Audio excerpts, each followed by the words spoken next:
I knew it all along, you son of a and I'm finna beat your ass, Cornisha. Don't fucking play with me, fool. I seen that shit with my own eyes, and I'm finna dust your ass, bitch. And I mean that, you been lying, hoe. You a liar. And I'm finna beat you now, bitch. Don't ever hang up when I'm yelling. Don't ever hang up.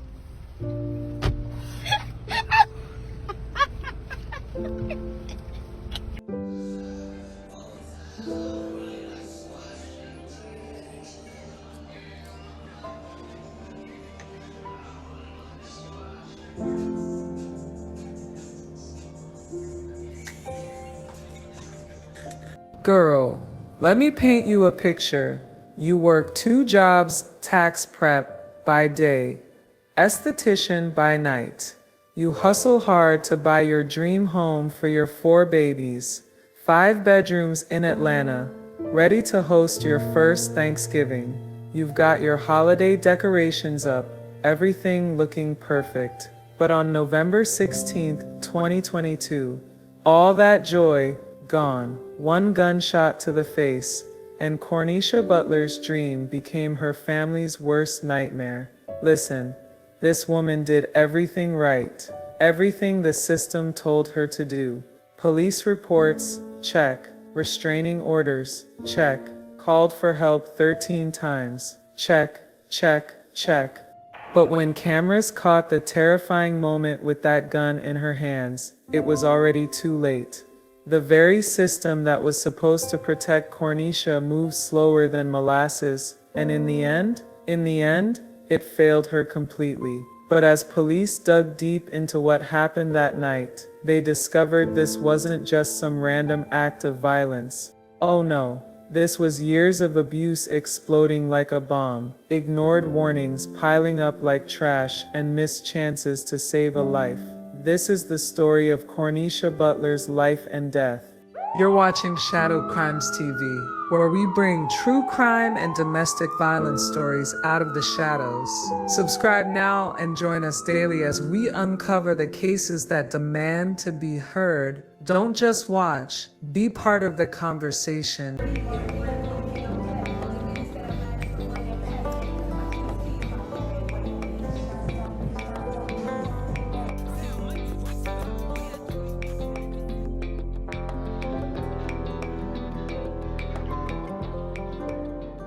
Now, her tragic end played out in Atlanta, Georgia. Y'all know Atlanta, the city's got that culture, those parks, the street art, historic buildings everywhere you look. It's where young professionals come to make it, where creatives find their voice, where locals hold it down. But in 2022, honey, the city's beauty was overshadowed by some real ugly violence. Homicides were through the roof, levels folks hadn't seen in decades. Robberies, car thefts, the whole 9. People loved their city but couldn't shake that uneasy feeling about safety. But Cornisha, she wasn't originally from Atlanta. Nah, this girl started her journey way back in Memphis, Tennessee.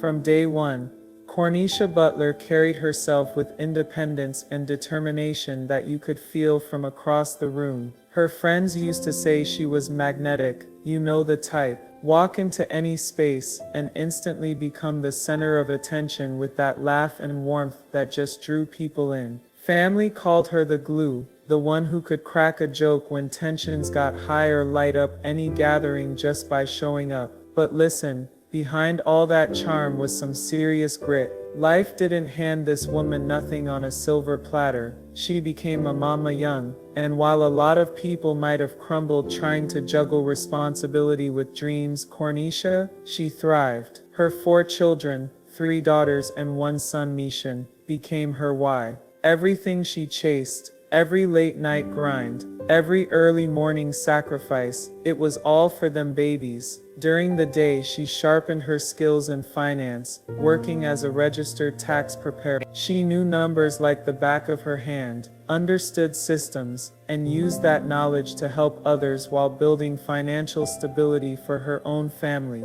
But at night, that's when her creative side came alive as a licensed esthetician, building up clients who trusted her to bring out their best selves. For Cornisha, these weren't just jobs, they were stepping stones to freedom. She had bigger dreams than just making ends meet. She wanted her children to have the security she never had growing up, and that vision led her straight to Atlanta. Moving wasn't easy, but she poured her whole heart into it. Eventually bought her dream home, a spacious 5-bedroom house where her babies could grow up surrounded by safety, love, and opportunity. That house became her sanctuary, for real. Family gatherings filled it with laughter and life. Birthdays, holidays, late-night dinners with friends. She documented it all on social media, proudly showing the world just how far she'd come. For Cornisha, that home wasn't just square footage and a mortgage payment. It was proof that she made it, a legacy she hoped to leave for her children to build on. But behind all the smiles and celebrations, trouble was heading her way in the form of love gone wrong. In 2016, Cornisha started a relationship with a woman named Shakia Perkins. At first, honey, it looked like one of those fairy tale love stories everybody dreams about. Shakia was attentive, charming, seemed to give Cornisha the support she'd been wanting for so long. Within months, they were living together, blending their lives in ways that made everything look picture perfect from the outside looking in.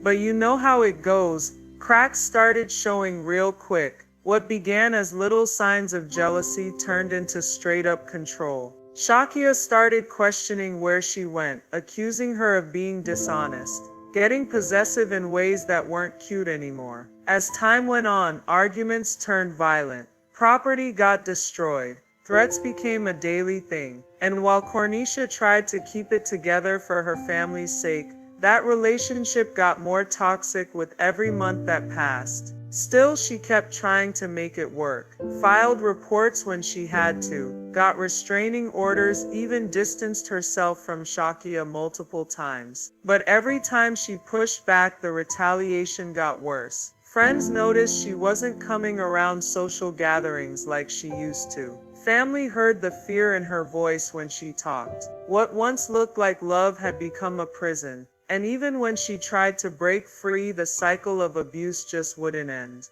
By late 2021, the violence reached levels that should have scared everybody involved. Police reports from September 2021 tell a story that'll make your blood boil. Shakia had rammed Cornisha's car on the road, not once but multiple times, trying to push her off, then striking her vehicle again like some kind of road rage nightmare. Days later, another report detailed how she forced her way into Cornisha's home, damaging the doorframe in what police described as a jealous rage. Later that same month, fire investigators got called to a blaze at Cornisha's house. 2 of her vehicles got destroyed, including that pink Mercedes-Benz she loved so much. Flames came dangerously close to burning down the whole house. Investigators didn't hesitate. They labeled it arson, and everybody knew who did it.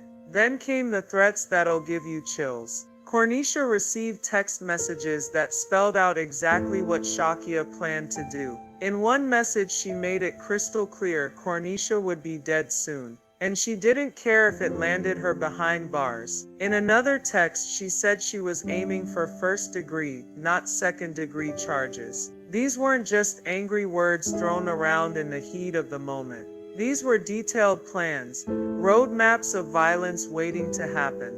Fires, threats, stalking. Each incident got more disturbing than the last. Police stepped in multiple times. Arrests were made. But time and time again, bond got granted, and Shakia walked right back onto the streets. Despite repeated restraining orders and clear patterns of danger that anybody could see, the cycle just continued without stopping. Cornisha fought to protect herself and her babies, but she was battling more than just one person. She was going up against a system that treated each act of violence like it was separate instead of seeing the bigger, terrifying picture. 13 times she called for help. 13 times she begged for protection. Each time the response was too slow, too weak, or too temporary to make a real difference. But still, she held on to hope and tried to live her life. She decorated her house for the holidays, planning to host Thanksgiving with her children for the very first time in their new home. She wanted to show them that despite everything they'd been through, joy could still exist in their world. But the peace she was fighting for, it was about to be shattered forever. On November 16, 2022, danger showed up at Cornisha's front door. And honey, nothing could prepare anyone for what was about to go down. Neighbors later told police they heard the commotion building up, but nobody expected the horror that was unfolding inside that house. Cornisha and Shakia got wrapped up in a heated argument, the kind where voices carry and emotions run high. Cornisha was done with this toxic mess, ready to close this chapter for good. But Shakia, she wasn't about to let go that easy. As things got more and more heated, something inside Shakia just snapped, and she turned to leave. But listen, this fight was only taking a dangerous turn. Instead of walking away from the argument like any normal person would do, camera footage caught her going straight to her car to get something. A gun. She grabbed that weapon and brought it right back inside, determined to end all the arguments and fighting once and for all. Now it didn't matter to her that Cornisha's youngest baby was home that day, just resting nearby like any other evening. Shakia raised that gun at Cornisha and made a decision that would destroy multiple lives forever. Moments later, gunshots rang out through that neighborhood. When that first 911 call came in just after 6 p.m., dispatchers were relaying urgent reports of gunfire inside a family home. Within minutes, patrol cars were racing down those neighborhood streets, sirens cutting through the quiet backdrop of families getting ready for the holidays. Officers arrived to find a scene that nobody should ever have to witness. The front door was standing partially open, and a neighbor was waiting outside, pointing toward the house with pure fear written all over their face. Inside that house, the silence was heavy and thick, broken only by the cries of a child who'd seen too much. There on the living room floor lay 29-year-old Cornisha Butler, struck multiple times at close range. Blood pooled beneath her while those same holiday decorations she'd put up with so much hope were still glowing in the background. The contrast between life's celebration and this brutal death was something that'll stick with those first responders forever. They tried CPR, did everything they could, but the injuries were just too severe. Cornisha was pronounced dead right there on the scene. Her youngest child, Dutch, just a toddler, got pulled from that house physically unharmed but forever changed by what those little eyes had witnessed. But the horror didn't stop with what they found. Detectives immediately noticed signs pointing to something planned, something personal. This wasn't some burglary gone wrong or random violence. This was targeted, intimate, and deep. As investigators went door to door talking to neighbors, multiple residents stepped forward with information. One neighbor described seeing a vehicle circling the area earlier that evening, moving slow, parking for long stretches like someone was waiting for the right moment.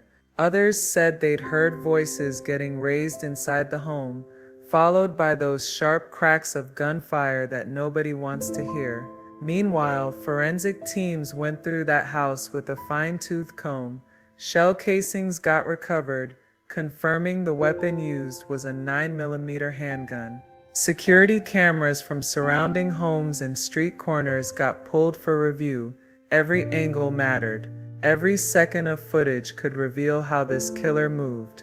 It didn't take long for the pieces to start falling into place.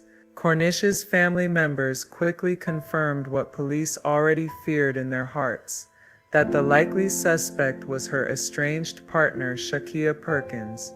And as investigators dug deeper into the history, a disturbing picture started emerging that made everything crystal clear. For South Fulton detectives, this wasn't the first time they'd seen Shakia's name attached to reports involving Cornisha. In fact, they discovered a trail of violence stretching back over a year that painted a picture no one wanted to see. There were those police reports from September 2021 describing Shakia's violent, obsessive, and controlling behavior toward Cornisha. All this had happened within months of this murder. There was also that incident where she set Cornisha's car on fire. Not just any car, but her Jeep sitting right there in the driveway. She tried to run Cornisha off the road in her car. And this all happened within months of this incident. Also, there was an incident where she set Cornisha's car, she had a Jeep, set her car on fire in the driveway. But despite all of this evidence, despite restraining orders and repeated arrests, court documents showed that judges had allowed her out on bond time and time again. At the time of this murder, she was still facing pending charges for assault, property damage, and arson. Yet she was free to walk the streets and plan this final deadly act. But now they had their prime suspect, and it was time to bring her in. Detectives working the scene on November 16th knew immediately who they were hunting. An all-points bulletin went out for Shakia Perkins while units spread out across Fulton County and the homicide team started tracing her digital footprint. Cell phone data quickly became the key to everything. Her device pinged towers near the crime scene that evening, placing her right there at the exact time of the shooting. Minutes later, that same signal traveled across town, stopping at an apartment complex tied to her sister. Then the police made their move. By 10:30 that night, the South Fulton Tactical Unit had that building completely surrounded. Officers moved quietly, positioning themselves at every entry point while negotiators prepared to make contact. The atmosphere was tense as hell. This was an armed suspect who had just proven she was capable of extreme violence, and nobody knew what to expect. But when that door opened, the reality was far different from what they'd prepared for. Shakia didn't fight back, didn't try to run. She surrendered without any resistance, hands raised up, her whole demeanor shifting between sobbing hysteria and this chilling calm that made officers' skin crawl. Body camera footage later revealed her muttering fragmented phrases, mumbling statements that seemed to put the blame anywhere but on herself, as if she truly believed she'd had no choice in pulling that trigger. Then, inside her vehicle parked nearby, investigators found the evidence that tied everything together with a neat little bow. A 9mm handgun, the same caliber used in the killing that had just torn apart a family. A notebook with details of Cornisha's daily schedule and routines, proving this wasn't some spur-of-the-moment decision. And on her phone they found a draft message that was never sent but said everything it's done now. You can't leave me again. The arrest brought a moment of relief to Cornisha's family and neighbors who'd been living in fear, but it also brought a whole lot of frustration. Police Chief Keith Meadows later admitted that his officers had done everything within their power, charging Shakia in 4 separate domestic violence cases the year before this murder. But each time the court granted bond. Each time she walked free to plan her next move. This tragedy now stood as proof not just of one person's violent obsession, but of a system that had failed to protect a mother who had done everything she could to seek help.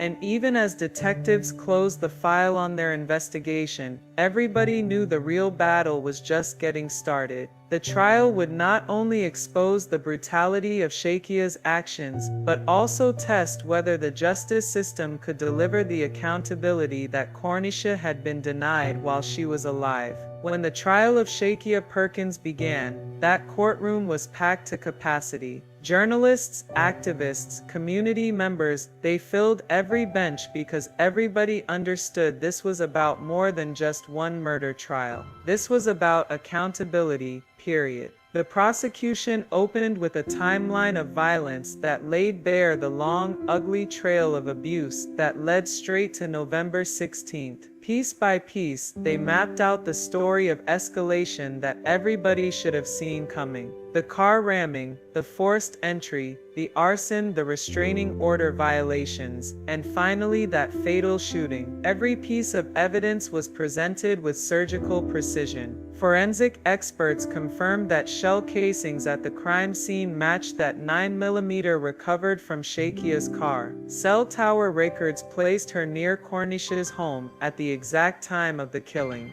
And then came the most haunting evidence of all, those text messages where she had promised that one day Cornisha would be dead. But what hit the hardest wasn't the forensic analysis or the technical evidence. It was the testimony of people who had lived through this nightmare right alongside Cornisha. Neighbors described hearing arguments that got louder and more frequent, witnessing destruction of property, and watching Cornisha's fear grow over time, like a shadow that followed her everywhere. Friends recalled late-night phone calls where she would whisper that she didn't feel safe, that she believed one day her partner would carry out those threats she kept making. But the most powerful moments came from inside Cornisha's own family. Her children's voices were heard through victim impact statements read aloud by advocates. They spoke of birthdays without their mama, holidays that felt empty and wrong, and the silence that had replaced her laughter in their lives. The jury listened, and you could see they were visibly shaken by what they were hearing.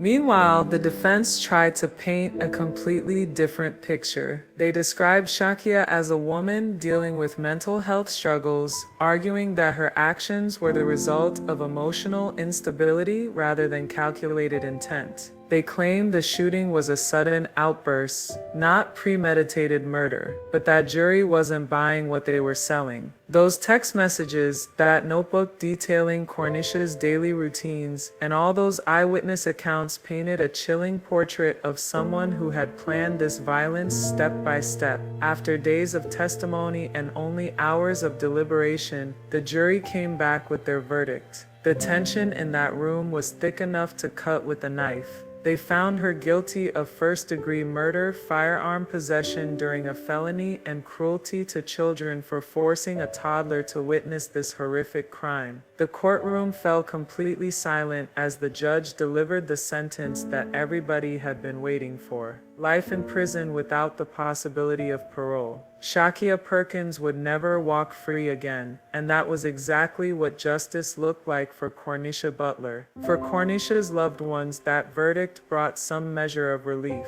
But let's be real, it didn't bring peace. Outside the courthouse, her sister Tarika spoke with quiet strength that touched everybody who heard her. She explained that while justice had been served in the legal sense, the true justice meant bringing Cornisha back to her babies was something no court system could ever deliver. Community members echoed her words throughout South Fulton and Atlanta. Vigils were held in Cornisha's honor. Balloons were released into the sky, candles lit to remember her light. Social media flooded with tributes, pictures, videos, and stories about her kindness, her determination, and her role as a loving mother of 4 who deserved so much better. Prosecutor says charges relating to the alleged incidents before the murder were dismissed since Shakia Perkins agreed to plead guilty in the murder case and accept a life with the possibility of parole sentence. Prosecutor Thomas told us he's a former Army officer who did 2 tours in Iraq, but his work as a domestic violence prosecutor in Fulton County has showed him the toll escalating violence can take. Recognize domestic violence and seek help. There's a lot of organizations out there that will help. A transcript indicates the defense said, "My client has never been in real trouble before. You know, this was a toxic relationship that I think both families just wish that they had gone their separate ways, and it's just not what happened. They kept trying to work it out." District Attorney Fonnie Willis. We here in Fulton County need to do what they've done all across the country and create a family justice center so the victims here, when they are going through this abuse, they have somewhere to go and resources to help them to rebuild their lives. Now, I guess we're in one of those pop-up showers that Brad just talked about. In 2022, we covered that bond a judge gave in the earlier alleged incidents, a statement then attributed to Fulton County District Attorney Fonnie Willis said, in part, my office opposed bond in this case. Cases involving domestic violence often involve ongoing danger to the victim. We tried to reach out in a number of ways to the defense attorney today.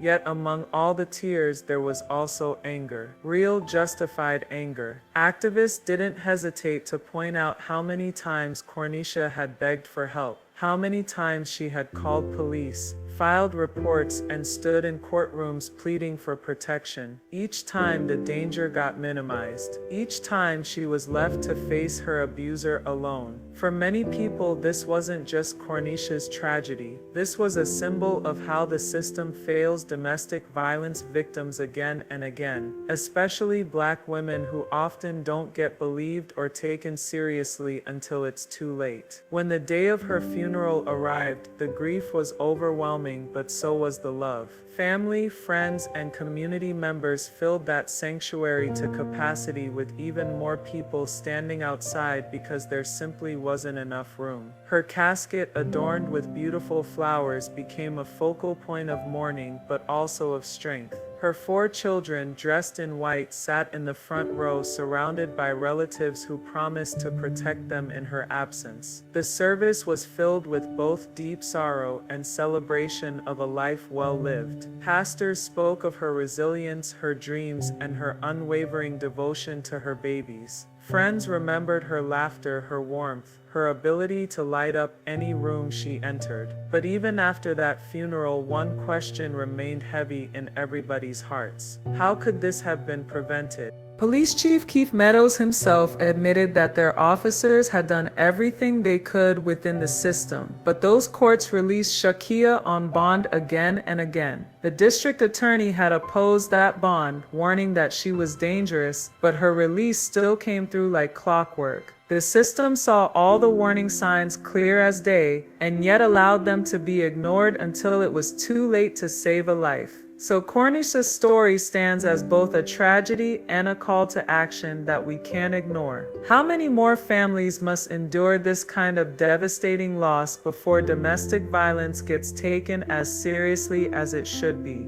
How many more victims must file police reports and get restraining orders only to see their abusers walk free days later, ready to escalate the violence? For those of us looking at this from the outside, the call to action is crystal clear. Support victims when they reach out for help. Believe their stories when they tell you what's happening behind closed doors. Demand more from the systems that are supposed to protect the most vulnerable people in our communities. Because if Cornisha's story teaches us anything, it's that silence and inaction aren't neutral choices. They're deadly ones. What's one thing this case taught you that you didn't know before? Drop your thoughts in the comments below, and let's start a real conversation about how we can do better for women like Cornisha. Hit that like button, subscribe, and turn on notifications. We bring you true crime stories daily, my cases you know and ones you don't. Stay with us as we shine a light on shadowed stories that need to be heard, because every victim deserves to have their story told with the respect and truth they couldn't get in life.